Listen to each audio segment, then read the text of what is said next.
Bienvenidos una vez más a este podcast. Esperamos que te la estés pasando genial y en este momento te pongas cómodo y dispuesto a escuchar este material que te será de gran utilidad a tu vida diaria en varios ámbitos. Hoy hablaremos de los contratos en la materia de derecho civil. Hablaremos del concepto del convenio y contrato, elementos de existencia de los contratos, requisitos de validez de los contratos, clasificación de contratos, contratos de transmisión de dominio, contratos de transmisión de uso, contratos de custodia, contratos de prestación de servicios, contrato de gestión colectiva, contratos de garantía, contratos de adhesión. Hoy nos basaremos en contratos Cátedra del Derecho Civil del Dr. Federico Videla Escalada. Bueno, empecemos por definir qué es un convenio y qué es un contrato. Convenio. Convenio, en el sentido más amplio, es el acuerdo de dos o más personas para crear, transferir, modificar o extinguir obligaciones y derechos. El convenio se diferencia del contrato. En este se plasman dos o más voluntades solo para producir o transferir obligaciones y derechos para las partes que lo celebran. Es el acuerdo de dos o más personas para crear, transferir, modificar o extinguir obligaciones. Artículo 1972 del Código Civil para el Distrito Federal. Las definiciones doctrinales coinciden que el artículo del ordenamiento civil es pues un género particular de actos jurídicos en el que se acuerda de las voluntades tiene por objeto un interés jurídico referido a la transmisión, modificación, creación, extinción de derechos y obligaciones. Los contratos son una especie de este género. Los convenios son más comunes de los que te puedes imaginar. Por ejemplo, un acuerdo de renta donde participan dos partes y la primera la persona que rentará un bien suyo, ya sea para algún fin, y la otra persona para utilizarlo en lo que él piensa. En un convenio, esto es un convenio, ya que dos partes aceptan los derechos y obligaciones que dará este acto, como la persona pague a tiempo su mensualidad en orden, y la persona que esté rentando su bien acepte el pago en cantidades fraccionadas. Otro ejemplo es cuando uno de nosotros va a pedir trabajo. Aunque existen veces que no firmamos un papel y es solo un acuerdo de palabra, esto pertenece a un convenio y también encierra derechos y contrae obligaciones. Contrato. Un contrato es un acuerdo de voluntades que crea o transmite derechos y obligaciones a las partes que lo suscriben. El contrato es un tipo de acto jurídico en el que intervienen dos o más personas y está destinado a crear derechos y generar obligaciones. Se rige por el principio de autonomía de voluntad, según el cual puede contrarse sobre cualquier materia no prohibida. Los contratos se perfeccionan por el mero consentimiento y las obligaciones que nacen del contrato tienen fuerza de ley entre las partes y contrapartes. El contrato siempre está sujeto a la ley, pero un convenio no necesariamente está sujeto a esta. Uno de los elementos fundamentales del contrato es el consentimiento en general. Videla nos dice: para que un contrato exista, es necesario que haya un acuerdo de voluntades de las partes que lo celebran. Este acuerdo de voluntades se denomina consentimiento, dado que sin él no hay contrato. Debemos considerarlo como un elemento constitutivo del mismo, e indudablemente es más característico de la especie de actos jurídicos que estamos analizando el contrato. Esto nos lo dice en la página 4. Esto es más que obvio, ya que tú como persona no vas a firmar algo que no estés de acuerdo o te perjudique. Creo que es algo lógico. Videla nos dice en la página también 4: el contrato implica la integración de dos voluntades inicialmente distintas, opuestas, pero estas llegan a una coincidencia, pues al combinarse cada una de ellas encuentran su satisfacción. Es indispensable que esas voluntades se comuniquen, por ello ambas son declaraciones receptivas. El intercambio de ambas llevará a un acuerdo y la armonización integradas. Esa oferta y aceptación, para que tengan valor jurídico, deben exteriorizarse, dado de ese modo probarán su convingencia. Pienso que se refiere a que inicialmente en un contrato las partes que participan no están del todo de acuerdo con lo que se está tratando, pero ambas llegan a una coincidencia, la cual beneficiará a todas las partes a partir de aquí, ya que están de acuerdo en que se lleve a cabo ese acto. Videla nos dice en la página 7. Del término de consentimiento podemos señalar dos acepciones. En el sentido etimológico, el término consentimiento proviene del latín consentire, compañía sentir, que expresa acuerdo a dos o más voluntades sobre un mismo fin, sentimiento, opinión, es decir, que quieren lo mismo. Aquí ya tenemos un acuerdo como tal en lo que se quiere llegar con este acto, y cuando se llega a un acuerdo porque todas las partes quieren llegar a un mismo fin. Existen dos tipos de acepciones. Videla en la página 7 nos dice, la primera tiene como presupuesto dos declaraciones, es bilateral, integrándose por dos actos sucesivos y siempre copulados, la oferta y la aceptación. La segunda es unilateral, porque se forma con la manifestación de una sola voluntad. Admitir este concepto lleva a hablar de un mutuo consentimiento, expresión que consideramos reanudamente porque el consentimiento por sí solo ya de la idea que es mutuo.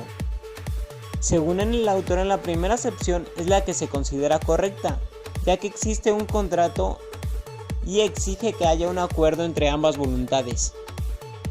Videla en la página 8 nos dice en la página 8, la mera volición interna de las partes no basta para que haya un consentimiento. Para que exista esta voluntad debe tener por finalidad inmediata un resultado jurídico de índole obligacional y por supuesto debe traducirse en una manifestación externa suficiente. Esa voluntad debe ser seria, no lo es cuando el consentimiento se prestó por alguna causa, ya sea una broma o por puro juego, o con reservas mentales conocidas por la otra parte, o bajo una condición puramente protestativa en la voluntad del deudor.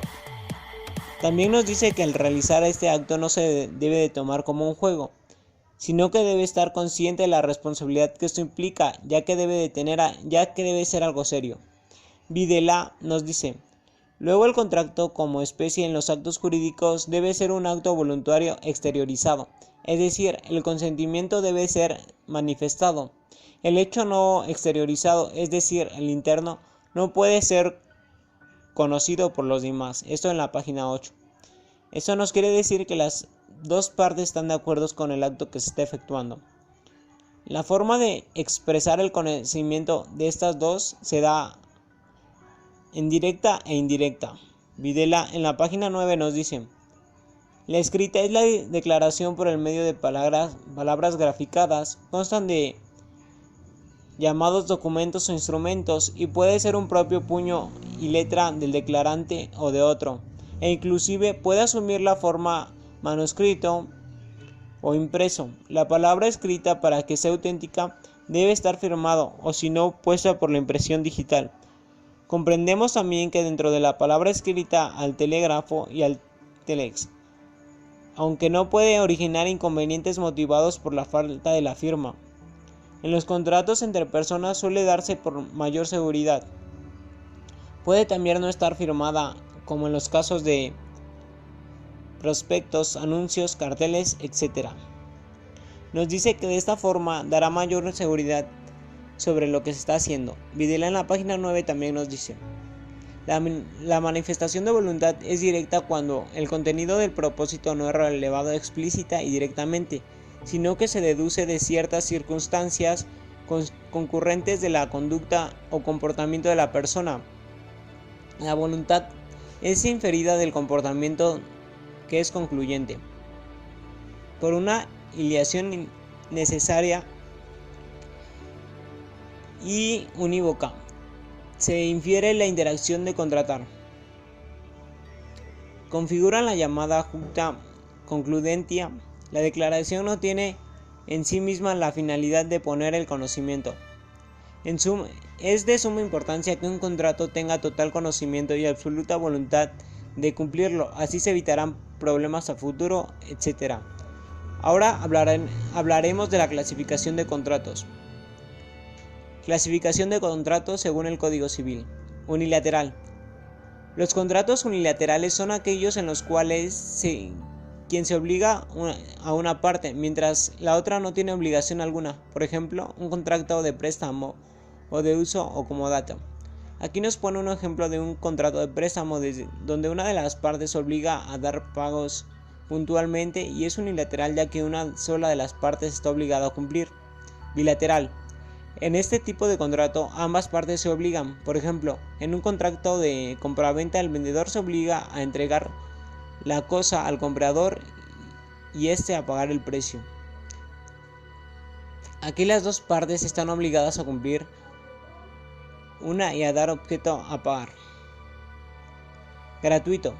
Cuando solo se beneficia una de las partes, por ejemplo, en un contrato de donación. Aquí se beneficia una de las partes, por ejemplo, cuando una persona obsequia algo a otra. Oneroso. En este caso, ambos contratantes tienen un beneficio. Por ejemplo, aquí también son los contratos de compraventa. Principal. Un contrato es principal cuando no depende de otro para existir. Este es el caso del contrato de arrendamiento. Accesorio. Depende de otro para poder existir. Contrato de prenda que se da para garantizar el pago de un préstamo. Real. El contrato es real cuando se necesita su validez, la tradición de la cosa. Solemne. Cuando se requiere que se cumplan ciertas formalidades establecidas en la ley. Consensual. Cuando se perfecciona por el solo consentimiento de las partes. Conmutativo. Cuando una de las partes se obliga a hacer algo equivalente a lo que otra parte va a hacer. Aleatorio. Cuando se trata de algo incierto o que depende del azar.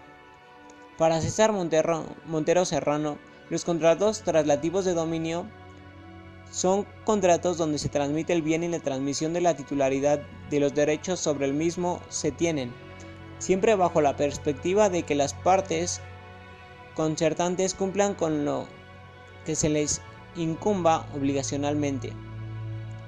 Chirino, en la página 117 de su libro, nos dice: el contrato de compraventa es aquel en una de las partes se llama vendedor, se obliga a transferir la propiedad de una cosa o de un derecho en otra llamada comprador, quien a su vez se obliga a pagar por ello un precio cierto en dinero. Uno de los contratos de transmisión de dominio es el contrato de compraventa, ya que se transfiere la propiedad a otra persona y gracias a esto se recibe dinero.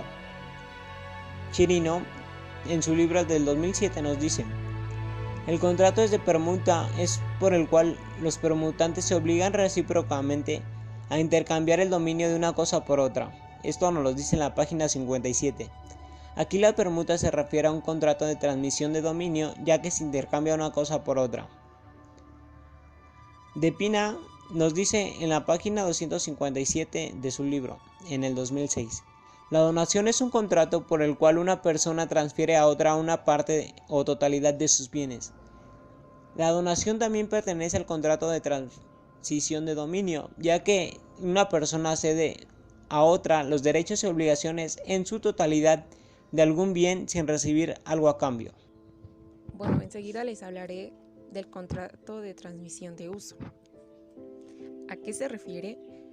Bueno, en este tipo de contratos no se transmiten los derechos inherentes a las cosas. ¿Qué quiere decir eso?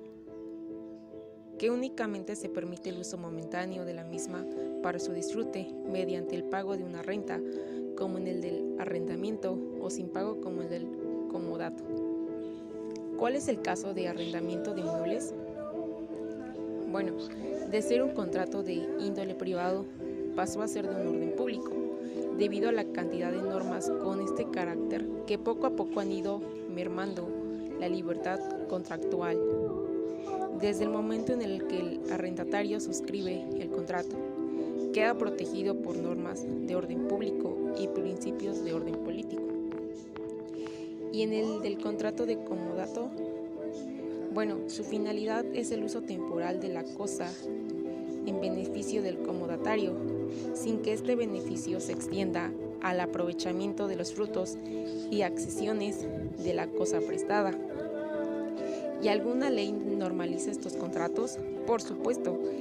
es definido en el artículo 2398 del Código Civil como aquel en virtud del cual las partes contrantes se obligan recíprocamente a conceder el uso o goce temporal de una cosa y a pagar por un precio determinado. ¿Y quiénes intervienen? El primero es el arrendador, que es la persona que confiere el uso o goce temporal de una cosa suya. El segundo es el arrendatario, quien recibe la cosa para su uso o goce obligándose a pagar un precio que generalmente es dinero, pudiendo ser también en especie. Existen 3 clases de arrendamiento. El mercantil, que de conformidad con el artículo 75 del Código de Comercio en su fracción primera establece que son todos los alquileres que tengan el propósito de especulación comercial, o sea, actos de comercio como venta de productos o servicios. ¿Cuáles son las características de los contratos de arrendamiento? El pago al que está obligado el arrendatario puede consistir en una suma de dinero que permanece en parte de las partes. El segundo, este contrato es discrecional y no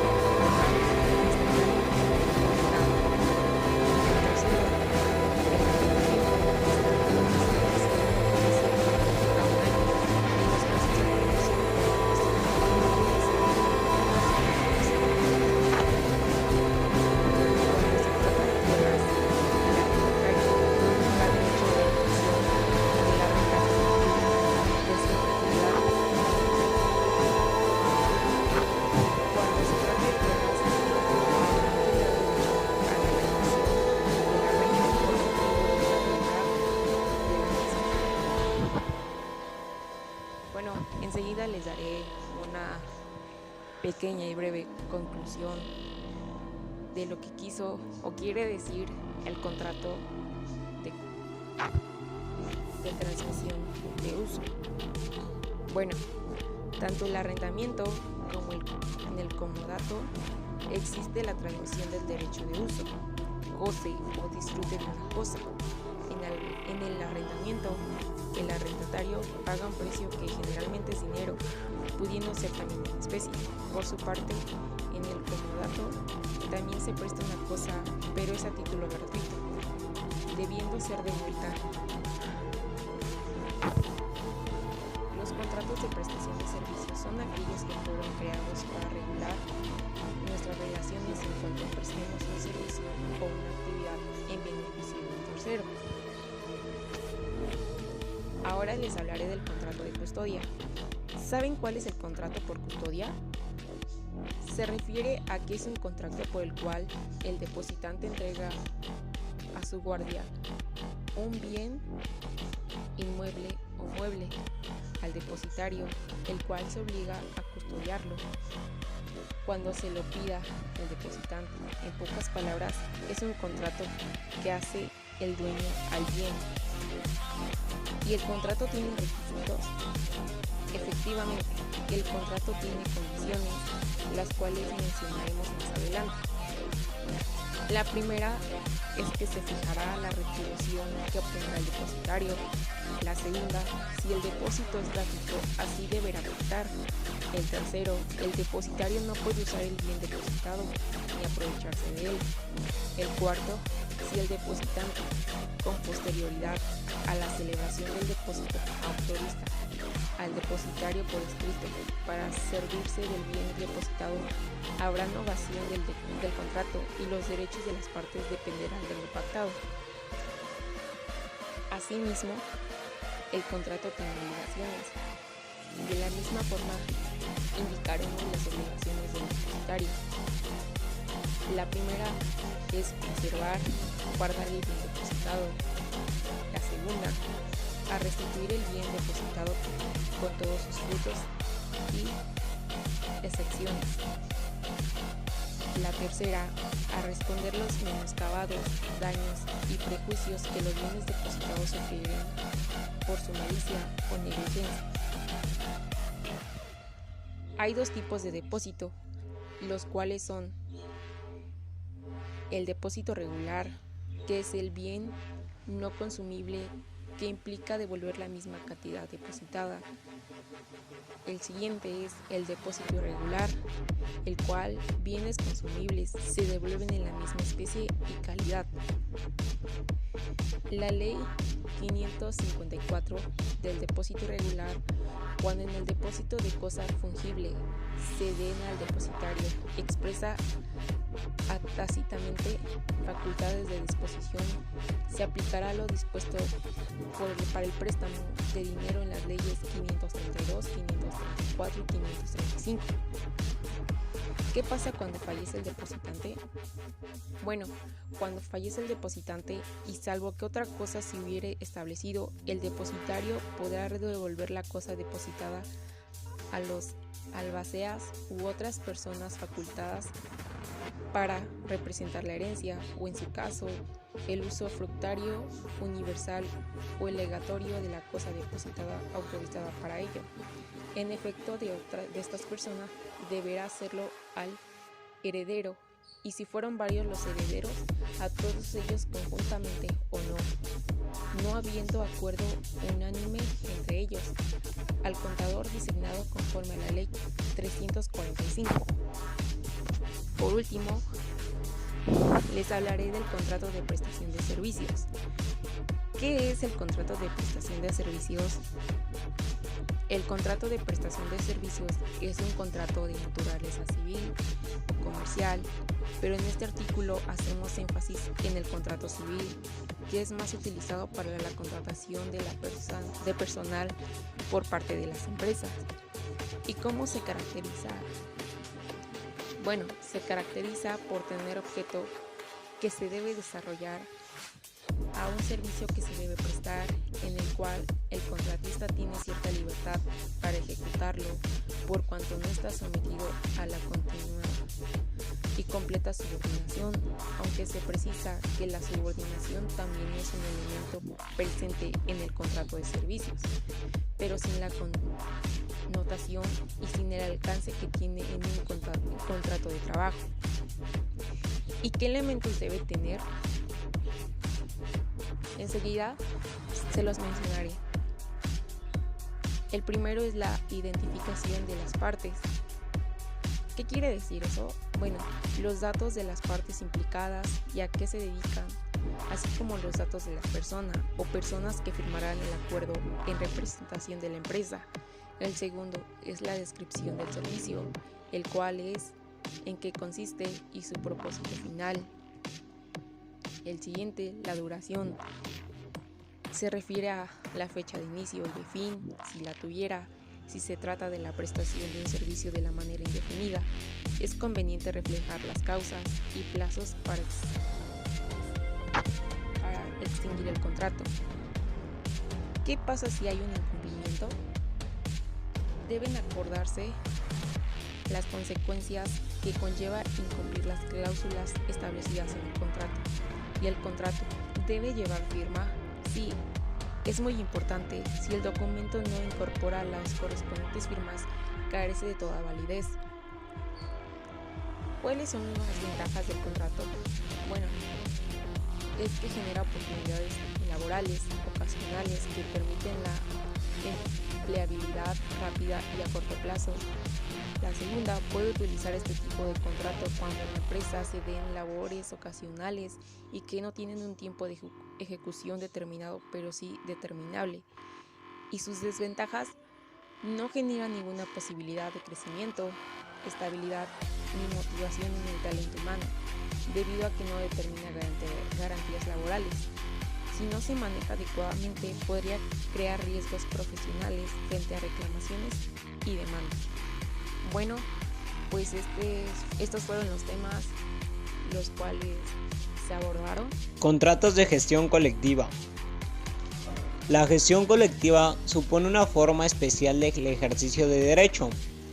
El titular del derecho continúa haciendo, pero no lo ejercita él directamente, sino que lo hace a través de un tercero, la entidad de gestión.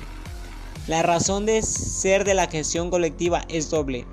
Facilita al titular la efectividad del contenido del derecho. Facilita al usuario o al obligado el pago y cumplimiento de la obligación legal.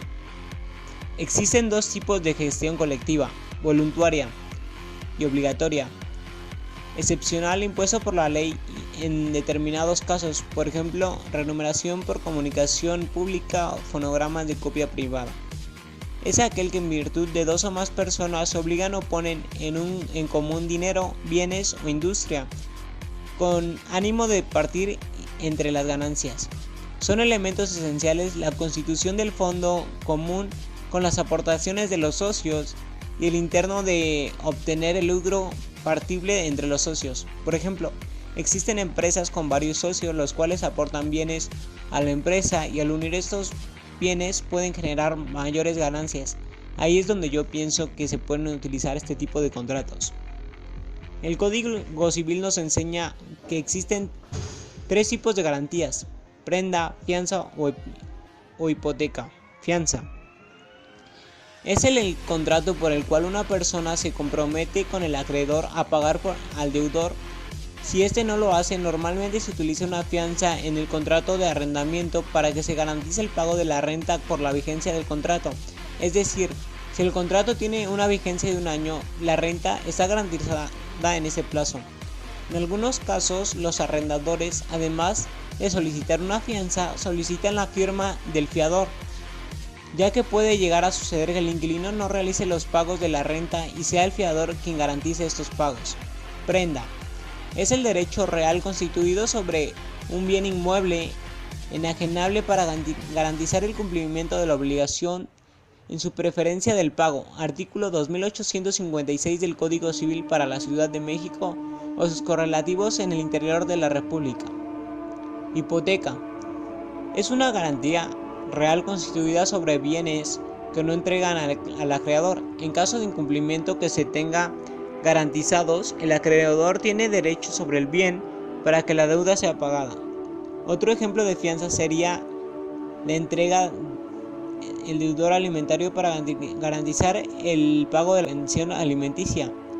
Ello puede ser una fianza o señalo de un inmueble para la garantía que el objeto de prescripción ante el registro público de la propiedad, y esta sería considerada una garantía de prenda.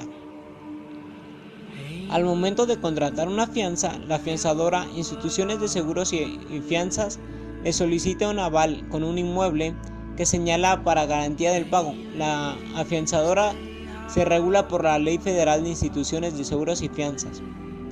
La forma como las instituciones bancarias aseguran de que sus créditos otorgados sean cubiertos a través de la hipoteca,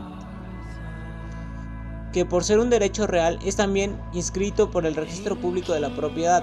Esto es para que surta efectos en contra de terceros, teniendo estos créditos de ser permanentes ante otros adeudos que tenga el deudor. Videla nos dice: contrato por adhesión. Condiciones generales del contrato son aquellos los cuales un contratante establece el contenido, es decir, lo predetermina una sola. La otra solo puede decir si sí o no. El contrato tipo hecho por una sola de las partes se identifica por el contrato de adhesión. En este contrato, una de las partes redacta el documento y en base a esto la otra parte decide si acepta o no. En el semestre pasado había escuchado que este tipo de contratos son muy utilizados de los proveedores a clientes. Bueno, enseguida les daré mi conclusión. Los contratos son muy importantes en todos los aspectos. A continuación les diré por qué. En muchas ocasiones nos negamos a celebrar la firma del contrato al emprender algún negocio con amigos, ya que tenemos la creencia de que son personas de confianza y que nunca nos van a defraudar. Sin embargo, siempre existe la posibilidad de que alguno de los involucrados no cumpla con sus responsabilidades y obligaciones, motivo por el cual se recomienda protegernos ante esta situación, siendo una manera de hacerlo a través de los contratos. Antes de iniciar debemos preguntarnos: ¿es cierto que si ambas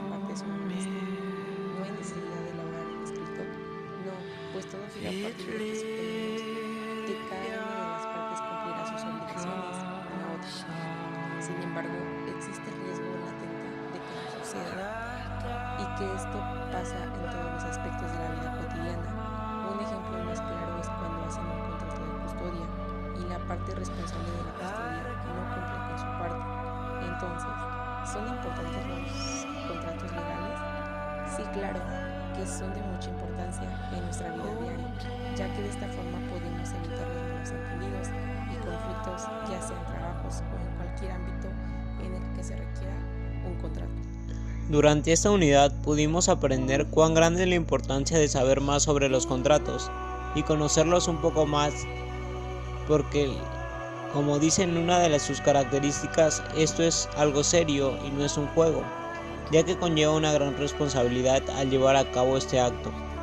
A nosotros, a los que aspiramos en un futuro ser contadores, debemos conocer perfectamente esos temas, ya que nos relacionaremos mucho con ello más adelante, ya que para cualquier cosa tan simple como ir a pedir trabajo manejaremos contratos y además también para saber qué responsabilidad conlleva firmar estos papelitos. Bueno, ahora tú cuéntanos cómo te ayudó este video. Si te gustó, dale manita arriba y compártelo con tus amigos.